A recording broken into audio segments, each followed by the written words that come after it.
ChatGPT Codex. Let's learn how we can actually start using it. I'm going to show you a real developer workflow from a website that is completely live. I'm going to show you from start to finish how we can use Codex as our nice little AI helper. Does that sound okay? Let's jump in.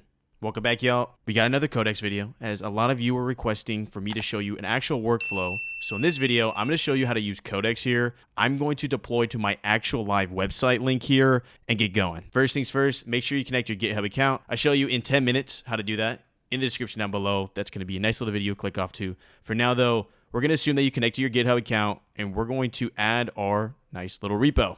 To do that, I'm going to come up here to environments, and I'm going to be connecting my private repo of my website. So I'm going to say create new environment. Once you've connected your GitHub account, you'll see it right up here. Mine is called Coffee Field Bump. I'm going to choose my relevant repo, which is going to be Web Cafe Land. I'm going to scroll down here. We can add a description. So I can say my real website.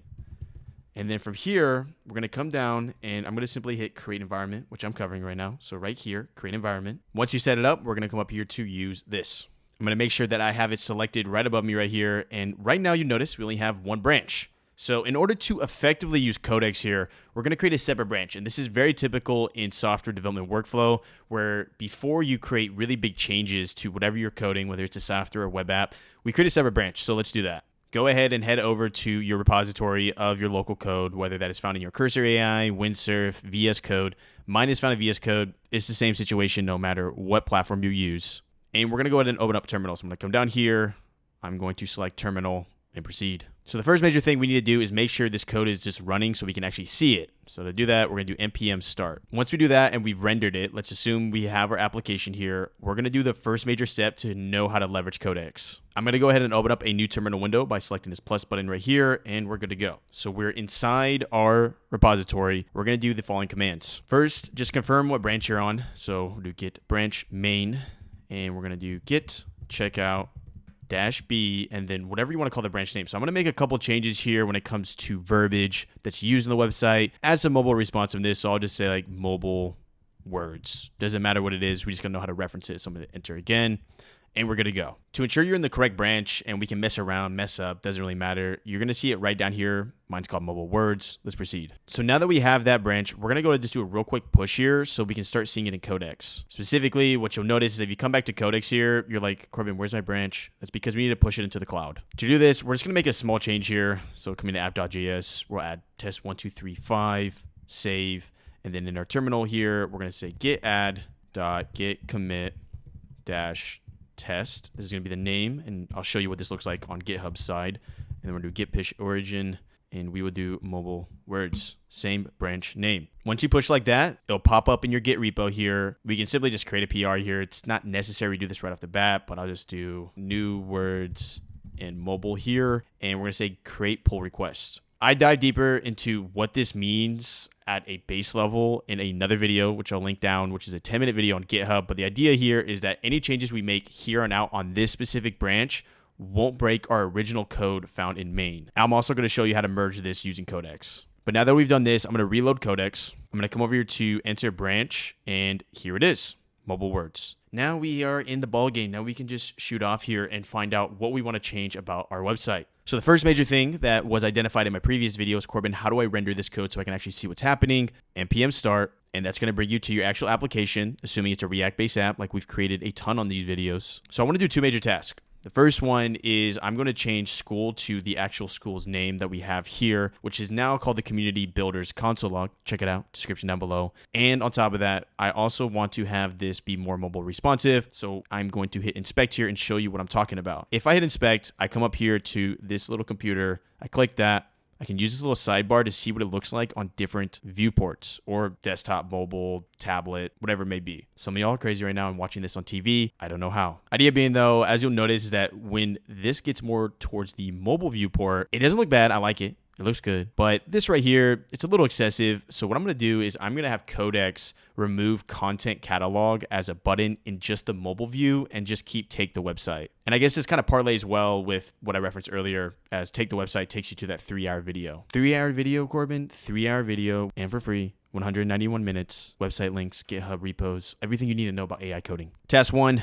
let's proceed. So what I like to do, especially when coding with AI models, is be very specific on what you want to happen. So on the home page, specifically in the component of investment G, this is where the school naming exists. So coming over here, we're going to go ahead and identify the specific file of investment G. This is not always necessary, as it essentially has your entire code repo, so you could just kind of talk to it more in a lax way. But I'm going to say, okay, for investment G, can we have this so school now says builders console log, hit code. As I'm not asking a question here, I actually wanted to code to this PR, pull request. Now, what's great about Codex is that we can actually fire off our next task. Now, if you remember, our next task is identifying that content catalog button. This button up here on mobile, I don't want it to show. So I'm going to go ahead and put in the prompt. When I make the website go into mobile view, I don't want the button content catalog to show, and I'll hit code as well. So now we have 2 tasks firing off. Our next step here is going to be pushing this to our specific branch.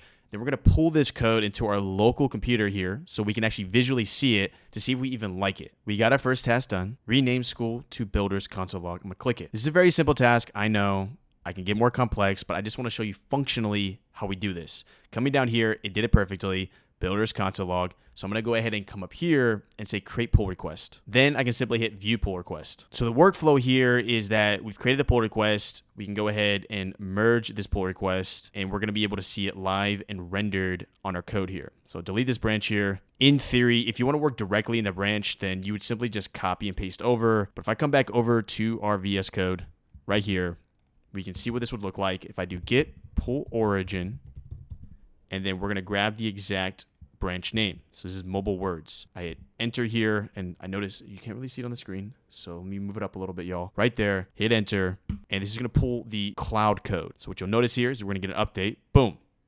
It's updated. So now with that done, if I come over to my rendering, you will notice it says builders console log now.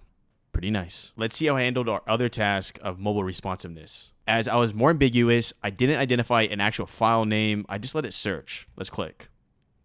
As you already know, we can kind of scroll through the file, see all the relevant changes here, create pull requests, and let's see if it works. The workflow here, though, as you'll notice, because of the fact that we're creating PRs and we're merging into this separate branch, you want to do bigger changes to your underlying app. So I'll merge this, and then I'll delete it. Delete branch. We'll do git pull origin, the branch name again. Mobile words. I know it's a little cut off, don't worry. You'll see the command. And then with that change, let's see if it worked. So inspect. And then we are expecting this little content catalog button to disappear. So close, close, close. Boom. It has successfully disappeared on mobile. Pretty nice. I show in that other video that I referenced, that 3-hour one, how to actually push that to a live website link. I also have a shorter one that's only 28 minutes long that you can check out as well. But here's the big consensus of using Codex in this kind of workflow. Now that you know how to see the code live in an actual website browser, right? It's kind of annoying coding in the dark. Do big changes in this way, right?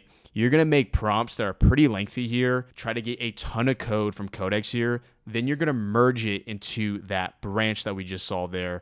And then we're going to take that branch, which I'll show you right now, and merge it back to main. And then we'll have a code base that is up to date with the help of Codex. So looking here, we got our 2 merges from Codex. We're going to be able to take mobile words here and merge it back to main. Now, knowing this, let's say you're using Codex, you do a bunch of PRs, and it just goes absolutely sideways and it's horrible. Don't worry. Just simply delete the mobile words branch. For now, though, we're going to assume that I like this code. It's good code. So I'm going to say merge pull request. What this is doing is this is taking that mobile words branch we just created and putting it to main. So I say delete branch here, coming back to Web Cafe land.